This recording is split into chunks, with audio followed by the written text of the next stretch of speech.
Hey there, friends, and welcome back to another 3-Minute Thoughts. My name is Derek, and for the next 3 minutes, we're going to skip the churchy language. We're going to not give you any pressure to believe a certain thing, just a space to hear and understand what Scripture's teaching us. We're going to journey through the New Testament this year, one chapter at a time on weekdays. Today, we're in Matthew chapter 8. After all the teaching on the Sermon on the Mount, Matthew is going to shift now to action. And what's pretty striking is who Jesus interacts with first. The very first one, a man with leprosy approaches him. In that world, leprosy wasn't just a disease, an illness, an ailment. It was isolation. It was exclusion. It was being untouchable, unloved, and distant from everyone, including the people closest to you.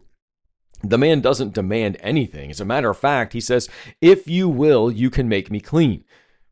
Not touch me, heal me, anything. Just if you desire, I know that you can do this. Jesus doesn't hesitate, not even for half a second. Jesus reaches out, touches him, and heals him. The details matter here.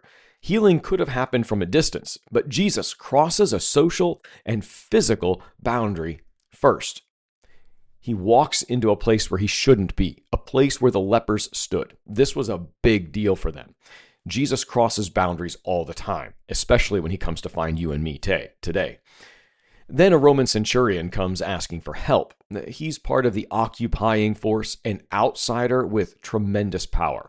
And yet he approaches Jesus with humility, trust, and this idea that Jesus' word alone is enough.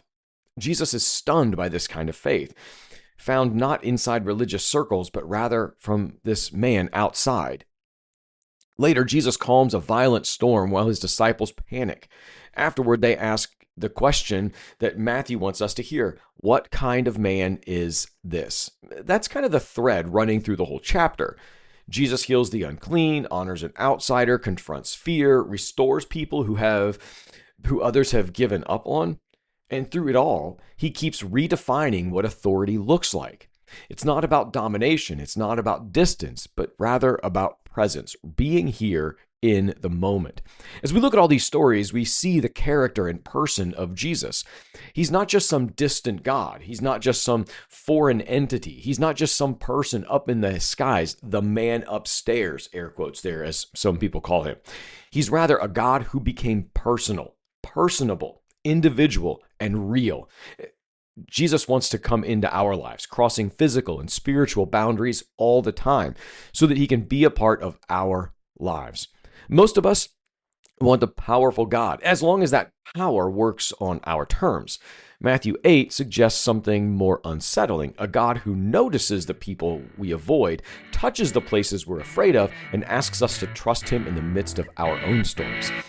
Thanks for spending these 3 minutes with me. Be well, friends.